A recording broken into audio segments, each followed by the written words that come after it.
Vandag praat ons oor 'n stryd wat dikwels heeltemal onder die radar vlieg.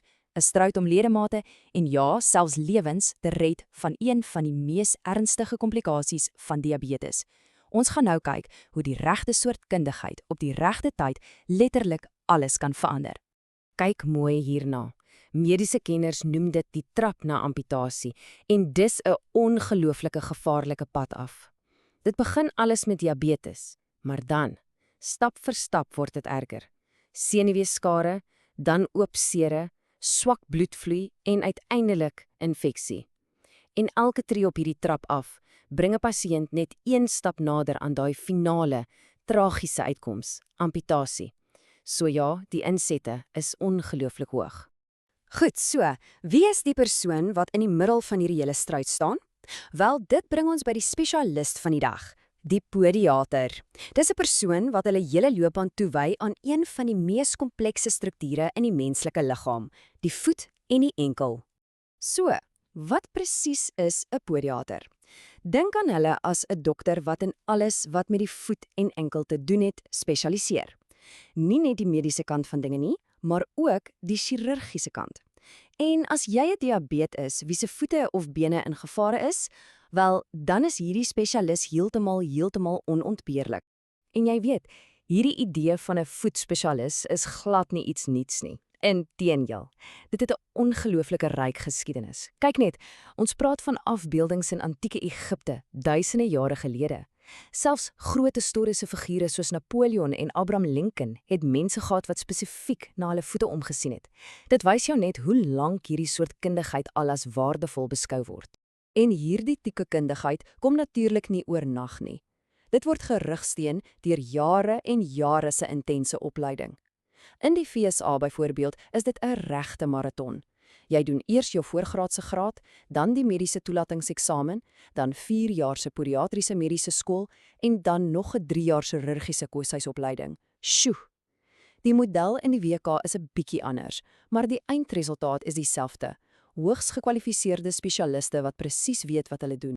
Maar hier's die ding, 'n enkele spesialis, maak nie saak hoe briljant hy of sy is nie, kan dit nie alleen doen nie. En dit bring ons by die ware kern van vandag se storie, spanwerk. Om 'n podiater se volle potensiaal te ontsluit, het jy 'n span nodig. Dis waar die regte towerkrag lê. En kyk net na die omvang van hierdie spanne. By 'n topsentrum is dit soveel meer as net een dokter. Jy het jou diabetoloog, 'n vaskulêre chirurg, natuurlik die podiater, 'n ortopeed. Die lys gaan aan. Rehabilitasiespesialiste, verpleegkundiges, selfs 'n psigiater.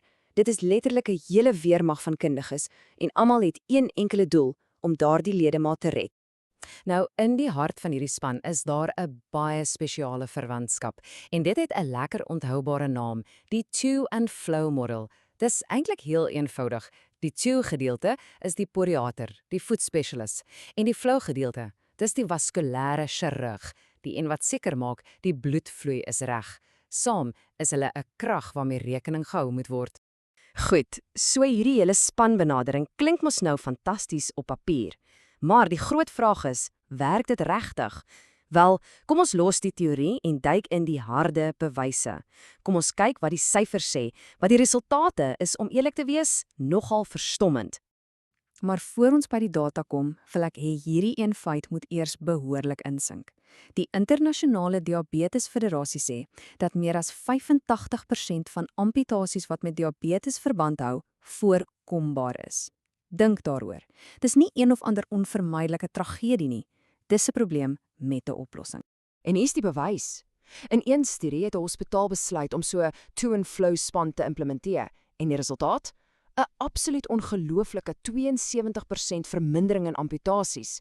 En luister hierna, dis nie oor 10 jaar nie, dis binne net 2 jaar.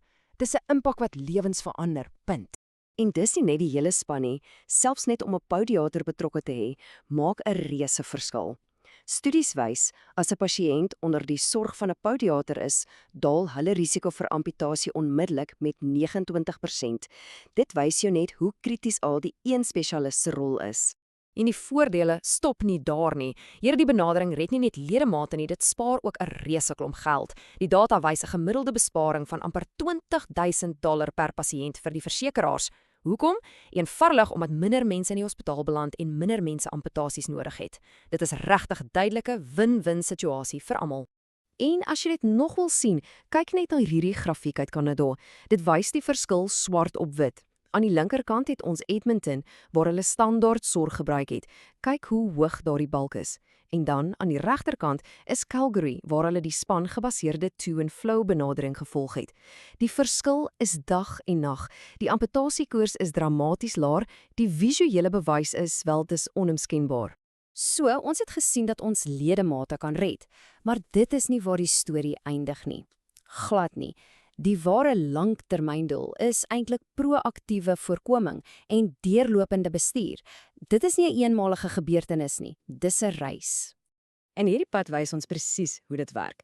Daar's 3 fases. Stap 1 is primêre voorkoming. Dis alles wat gebeur voor daar 'n probleem is. Sigting, opvoeding, daai tipe ding. Dan, as 'n probleem wel kop uitsteek, soos 'n seerplek, is dit stap 2, sekondêre voorkoming. Dis wanneer daai multidissiplinêre span inspring.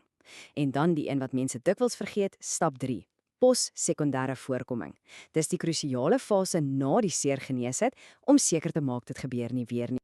En hoekom is daardie laaste stap so ongelooflik belangrik?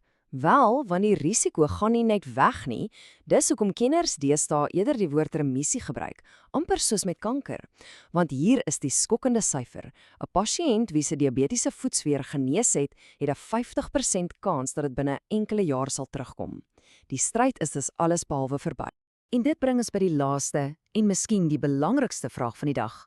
Ons weet hierdie span van spesialiste kan 'n ledemaat red. Die data bewys dit bo alle twyfel. Maar is ons gesondheidstelsels, wat so dikwels in silo's en gefragmenteerd werk, gebou om die span te red? En dis die groot vraag wat ons aan die einde van die dag moet antwoord.